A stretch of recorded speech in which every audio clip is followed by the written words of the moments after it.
अस्सलामुअलैकुम। क्या हाल है आप लोगों का।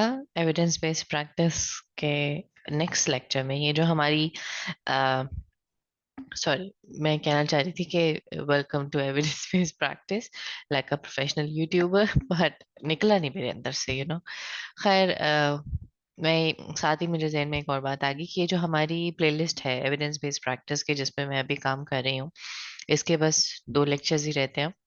सो ये खत्म हो जाएगी तो फिर इंशाल्लाह उसके बाद हम एक नए सब्जेक्ट की तरफ मूव करेंगे। आप बताइएगा if you have anything particular in your mind जो कि मैं नेक्स्ट शुरू करूं।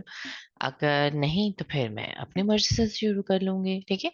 आप अगर बता देंगे जो आपने पढ़ना है तो उससे फायदा ये हो जाएगा कि मैंने तो लेक्चर्स बनाना ही है, ठीक है, मेरे पास तो लेक्चर्स हैं, या आई एम रिकॉर्डिंग, मतलब कि इस तरह जैसे मैं बना रही हूँ अभी, तो मैंने कुछ ना कुछ तो बनाना है इंशाल्लाह। तो अगर कोई ऐसी चीज है जो कि पर्टिकुलरली आपके माइंड में है और you want me to do that, if you think कि I am a good teacher या आपको फायदा हो रहा है मेरे लेक्चर से, तो do let me know. Email करके बता दें या वैसे ही कमेंट करके बता दें, जैसे भी आपको बेहतर लगे, ठीक है। सो आज के लेक्चर की तरफ चलते हैं। आज का लेक्चर है हमारा medical professional, role of a medical professional as a patient manager और ए क्लाइंट मैनेजर, ठीक है। इससे पहले हमने पढ़े हैं, मैं आई बटन में लेक्चर्स डाल दूंगी मेडिकल प्रोफेशनल के रोल्स, जिसमें medical professional as a consultant क्या करता है, medical professional as an administrator क्या रोल्स हैं, medical professional as an educator क्या रोल्स हैं उसके, ठीक है। आज दूसरा रोल हम डिस्कस कर रहे हैं, it is the role of a medical professional as a patient manager या फिर क्लाइंट मैनेजर, ठीक है। सो इसको हम देखते हैं। मेडिकल प्रोफेशनल होता क्या है, ठीक है, मेडिकल प्रोफेशनल करता क्या है, हम सब अपनी अपनी फील्ड में मेडिकल प्रोफेशनल्स हैं। सो हम बेसिकली क्या करते हैं, पेशेंट या क्लाइंट मैनेजमेंट के जो 5 एलिमेंट्स हैं ना, उनको इंटीग्रेट करते हैं। उसमें क्या चीज़ें होती हैं, examination, evaluation, diagnosis of any disease, disease का प्रोग्नोसिस पेशेंट को बताना, और इंटरवेंशन, उसके लिए कोई ट्रीटमेंट करना, ठीक है, in a manner design to optimise the outcomes. और ये सारी चीज़ें हम किस तरीके से करते हैं ताकि जो हमारे आउटकम्स हैं वो ऑप्टिमाइज हो सके।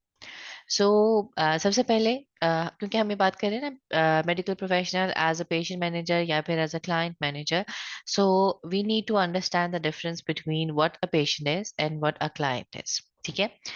पेशेंट कोई भी ऐसा इंडिविजुअल जो कि कोई बीमारी है और वो उस बीमारी का इलाज करवाने के लिए आपके पास आ रहा है। उसको डिसेबिलिटी हो सकती है, उसकी कोई इम्पेयरमेंट हो सकती है, कोई फंक्शनल लिमिटेशन हो सकती है, किसी भी किस्म की डिजीज, ठीक है, कोई प्रॉब्लम है, there is some kind of an abnormality that he is seeking the treatment for, उसको हम कहते हैं पेशेंट जो आपके पास आ रहा है।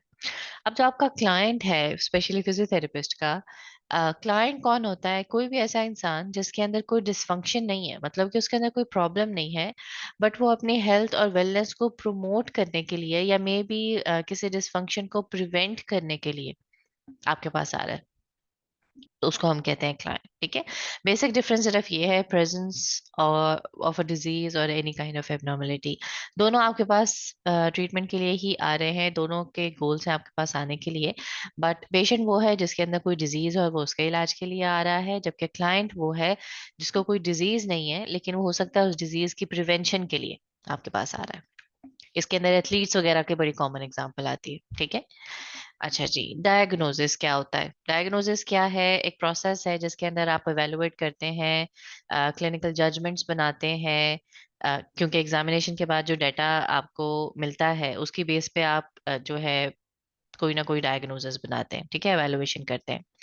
Diagnosis is the term for problems that have been categorised into defined cluster syndromes या कैटेगरीज, डिफरेंट कैटेगरीज के अंदर उनको डाल दिया गया। Difference between our diagnosis and medical या सर्जिकल डायग्नोसिस, ठीक है। अब पेशेंट या क्लाइंट मैनेजर का डायग्नोसिस से क्या काम, ठीक है। एक तरफ तो कहते हैं कि जी जो फिजियोथेरेपिस्ट है वो खुद नहीं करता, वैसे तो गलत है, करता है, क्यों नहीं करता, हम हमारे पास पेशेंट्स जो बगैर रेफर होके आते हैं हम खुद ही डायग्नोज करते हैं। बट अगर आप किसी बड़े क्लिनिकल सेटअप में काम कर रहे हैं और आपकी ओपीडी में पेशेंट्स आ रहे हैं और वो रेफर्ड पेशेंट्स, ठीक है, ऑर्थो से रेफर होके आ रहे हैं, न्यूरो से रेफर होकर आ रहे हैं, सो इन सारी चीजों में जो क्या हो रहा है कि वो डायग्नोसिस ना यूजुअली, अगर किसी गवर्नमेंट हॉस्पिटल की आप बात करें, मुझे गवर्नमेंट हॉस्पिटल का एक्सपीरियंस है या कहीं से भी आएंगे, पेशेंट जब किसी डिपार्टमेंट से रेफर होके आता है ना, तो उसके ऊपर या स्लिप के ऊपर लिखा होता है उसका डायग्नोसिस या उसका रिकॉर्ड, अगर आपके पास शो हो रहा है, आपके डिपार्टमेंट में आ रहा है, तो फिर उसके ऊपर लिखा होगा कि इसको क्या डिजीज है। ठीक है, डायग्नोस्ड वो ऑलरेडी है। But there is a need to make your own diagnosis. आप अपना उसको दोबारा से सेल्फ एवेलुएट आपको फिर भी करना पड़ता है, may be related to the disease जो कि ऑलरेडी उसके ऊपर मेंशन है, या उसको डिफरेंशियल डायग्नोसिस के लिए उसको डायग्नोज करना पड़ता है। बट अपना डायग्नोसिस आपको फिर भी बनाना बनाना पड़ता है। उसका फायदा क्या है, या क्यों वो जरूरी है, हम क्यों उसके बगैर गुजारा नहीं कर सके? उसका रीजन ये है कि एक तो साइकोलॉजिकल कंफर्ट होती है, आपको भी कंफर्ट, आपको पता है, now you know your self कि पेशेंट को प्रॉब्लम क्या है, rather than someone else telling you. ठीक है। और उसके अलावा पेशेंट भी साइकोलॉजिकली कंफर्टेबल होता है, क्यों? उसको भी पता है कि इस डॉक्टर को पता है कि ये क्या कर रहा है। ठीक है। सेंस ऑफ रियलिटी आती है इसकी वजह से, कम्युनिकेशन ईजियर हो जाती है, यू अंडरस्टैंड कि पेशेंट को क्या प्रॉब्लम है, उसके सिम्टम्स क्या हैं, कैसे ट्रीट करना है।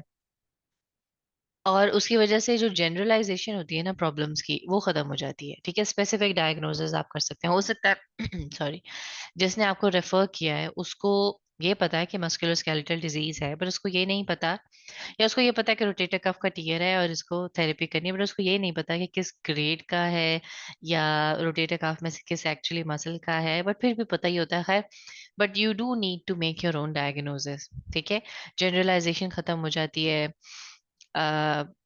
एक्सपीरियम जो आपका एक्सपीरियंशियल बायसेस होती हैं, ठीक है, वो होती हैं सिर्फ हाइपोथेसिस या थ्योरेटिकल बेस के ऊपर, आप उसको ट्रीट नहीं करते हैं। और रिसर्च के अंदर आपको हेल्प करती है अगर आपने अपना डायग्नोसिस बनाया हो। ठीक है। और ये जो डायग्नोसिस है, ये किन फैक्टर्स पर डिपेंड करता है? पेशेंट की करंट हेल्थ स्टेटस क्या है, उसके बेस पे आप डिसाइड करेंगे कि डायग्नोसिस किस तरह का होगा। एजुकेशनल लेवल क्या है, आपकी कितनी एक्सपर्टीज है टू मेक दैट डायग्नोसिस, आपका कितना इंटरेस्ट है। मोस्ट ऑफ द टाइम्स तो हम इंटरेस्टेड ही नहीं ना होते इस काम के अंदर। और तीसरा, केस लोड कितना ज्यादा है। ठीक है, अगर आप बहुत बिजी हैं और आपके पास लाइन लगी हुई है पेशेंट्स की, और अल्लाह करे एक दिन ये टाइम आए आप सबके ऊपर भी कि आपके पास, अल्लाह ताला आपके हाथ में इतनी शिफा दे कि आपके पास पेशेंट्स आए ठीक होने के लिए, बट केस लोड बहुत आपके पास बहुत ज्यादा है। ठीक है, तो उसके अंदर हो सकता है कि आप जो है ना कर पाए डायग्नोसिस, या इतना एफिशिएंट आप उसको काम ना कर सके। ठीक है।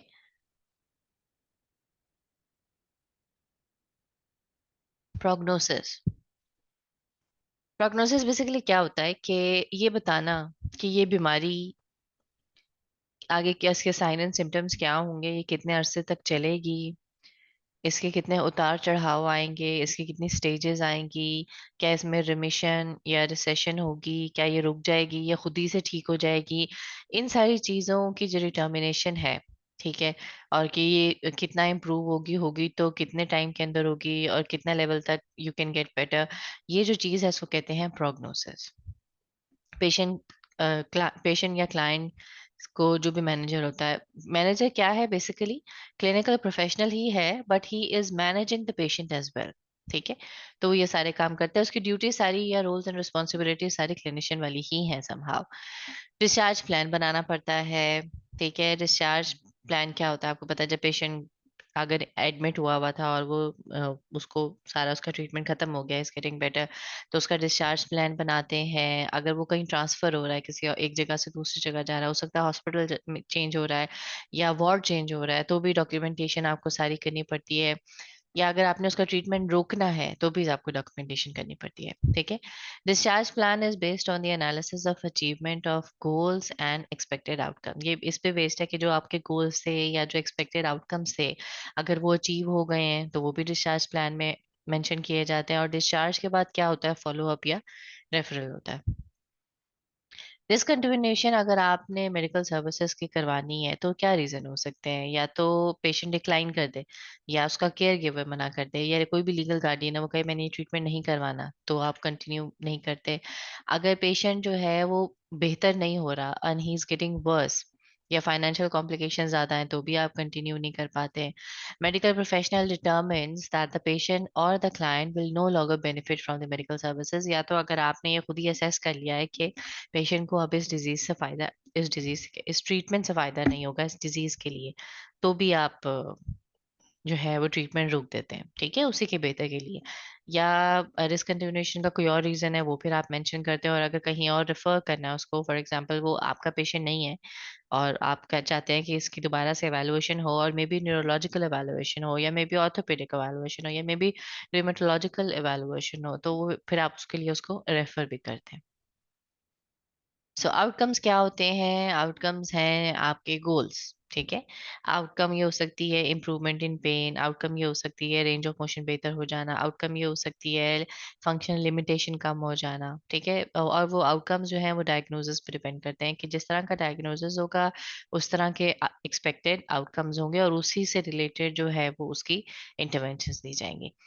At the end of an episode of care, her session के बाद मेडिकल प्रोफेशनल जो है वो रिफ्लेक्ट करता है कि उसकी इंटरवेंशन से पेशेंट को फायदा हुआ या नहीं हुआ।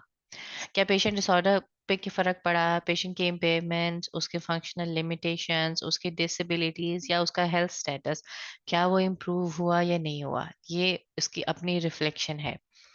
उसके बाद ये डिपेंड करता है, जो प्रोफेशनल है वो रिफ्लेक्ट करता है क्या he is satisfied with the care he is providing his patients, और कितने रिस्क की प्रिवेंशन किस लेवल तक उसने की है, ठीक है।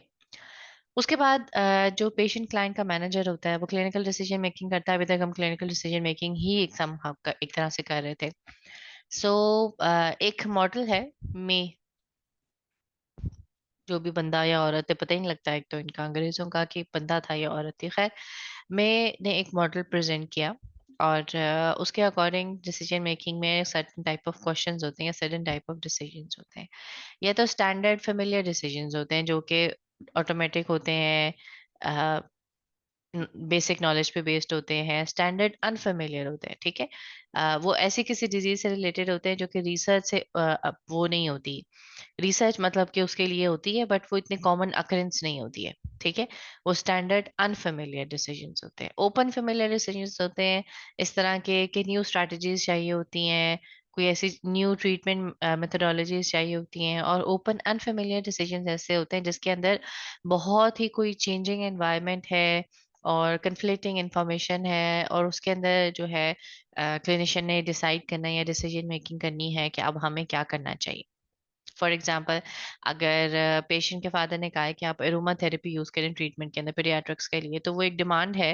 अब एरोमा थेरेपी या फिजियोथेरेपी के अंदर नहीं included, but you have to figure out कि वो एरोमा थेरेपी क्या होती है, क्या आप देंगे नहीं देंगे, क्या कोई और डिपार्टमेंट इन्वॉल्व होगा, या कैसे उसको अरेंज करना है उन चीजों को। तो उस टाइम पे जो डिसीजन मेकिंग होगी उस टाइप के डिसीजन को कहते हैं open unfamiliar decision. Interpersonal relationship, ठीक है। इंटरपर्सनल रिलेशनशिप क्या होते हैं? ताल्लुकात किसके साथ? डेफिनेटली पेशेंट के साथ।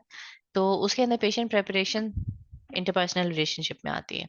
कैसे आप पेशेंट को सारी सर्विसेज एक्सप्लेन करते हैं उसके डिजीज से रिलेटेड, उसको वर्बली प्रिपेयर करते हैं जो ट्रीटमेंट अभी शुरू होने वाला है, जो ट्रीटमेंट जो चल रहा है उसको ड्यूरिंग भी उसकी असेसमेंट करते हैं, असेसमेंट फाइंडिंग्स को उसके साथ डिस्कस करते हैं, उसके जो गोल्स सेट किए हैं या जो ट्रीटमेंट प्लान आपने डिसाइड किया है वो उसको बताते हैं, उसके साथ डिस्कस करते हैं, उसको सारे आउटकम्स का बताते हैं, उसको उसके साथ कोई अगर रिस्क फैक्टर्स इन्वॉल्व हैं वो बताते हैं, उसके अपने अगर कोई कंसर्न्स हैं पेशेंट के तो आप उनको क्लियर करते हैं, ठीक है। पेशेंट के कंसर्न्स हो सकते हैं कि क्या मैं ठीक हो जाऊंगा, नहीं होऊंगा, इसमें कितने पैसे लगेंगे, कितने नहीं लगेंगे, किसी भी तरह का उसका कंसर्न होगा, आपको वो उसके साथ डील करके उसको एक्सप्लेन करने पड़ते हैं। और ऐसे सिचुएशंस में ओपन एंडेड क्वेश्चंस जो होते हैं वो ज़्यादा फेवरेबल होते हैं, क्योंकि उसके अंदर आपको जो पेशेंट का कंसर्न होता है ना वो आराम से समझ आ जाता है कि वो कहना क्या चाह रहा है। सो पेशेंट को पूछा जाता है कि उसकी प्रायोरिटी क्या है, क्या वो फाइनेंशियल उसके गोल्स प्रायोरिटाइज करता है या वो हेल्थ उसकी प्रायोरिटाइज कर रहा है। तो फिर उस बेस पे आप डिसीजन मेकिंग करते हैं, ठीक है। फिर आप उसके बाद गोल सेट करते हैं, और गोल आइडेंट जो भी गोल आपने सेट किया है आप पेशेंट को एक्सप्लेन करते हैं। फैमिली या और कोई पेशेंट है या और कोई और सिग्निफिकेंट अदर्स हैं, उनके साथ मिलके आप गोल्स को सेट करते हैं। और additional goals are not identified by the patient but relevant to the person's rehab. ठीक है। हो सकता है कुछ गोल्स ऐसे हों, जैसे पेशेंट का गोल था कि मुझे सिर्फ पेन फ्री होना है, बट एक और गोल है, आप चाहते एक और गोल आपने सेट किया हुआ है कि इससे सिर्फ पेन फ्री नहीं होना, इसकी रेंज ऑफ मोशन भी हमने, फ्रोजन शोल्डर लेट्स से, कि इसकी हमने रेंज ऑफ मोशन भी बेहतर करनी है। तो वो पेशेंट की रिहैब से रिलेटेड है, वो पेशेंट सेंटर्ड नहीं है, बट आप उसको एक्सप्लोर करते हैं और फिर पेशेंट को एक्सप्लेन भी करते हैं साथ कि ये गोल्स हम सेट करेंगे और ये हमें इस तरह फायदा देगा। उसके बाद एथिकल इश्यूज हैं जो कि एक पेशेंट क्लाइंट मैनेजर को जिनसे डील करना पड़ता है। सबसे पहले क्या है, आपका जो इन्फॉर्म कंसेंट है। इन्फॉर्म कंसेंट होता है पेशेंट का कंसेंट, समटाइम्स एनडीए वगैरह या डॉक्यूमेंट्स होते हैं वो साइन करवाए जाते हैं। ठीक है। तो उसमें डिस्क्लोजर, अंडरस्टैंडिंग, वॉलंटियर, अगर वो वॉलंटरी है तो वो भी उसका कंसेंट है, वो सारा कुछ साइन करा के लीगल डॉक्यूमेंटेशन वगैरह की जाती है। और इन्फॉर्म कंसेंट जो है वो एथिकल स्टैंडर्ड्स में आता है। ठीक है। बट कुछ लोग ये कहते हैं, ये कुछ ऑथर्स ये कहते हैं कि this is not much ethical but legal, हम इसलिए करते हैं ये। सो ये लेक्चर था हमारा आज का, about the role of a medical professional as a patient या क्लाइंट मैनेजर। क्या क्या उसको रोल्स प्ले करने पड़ते हैं एज अ क्लाइंट मैनेजर, वो हमने आज डिस्कस की। सो नेक्स्ट लेक्चर में मिलते हैं इंशाल्लाह। तब तक अपना ख्याल रखिएगा और अपने आसपास वालों का भी। जिंदगी रही तो फिर मिलेंगे। अल्लाह हाफिज।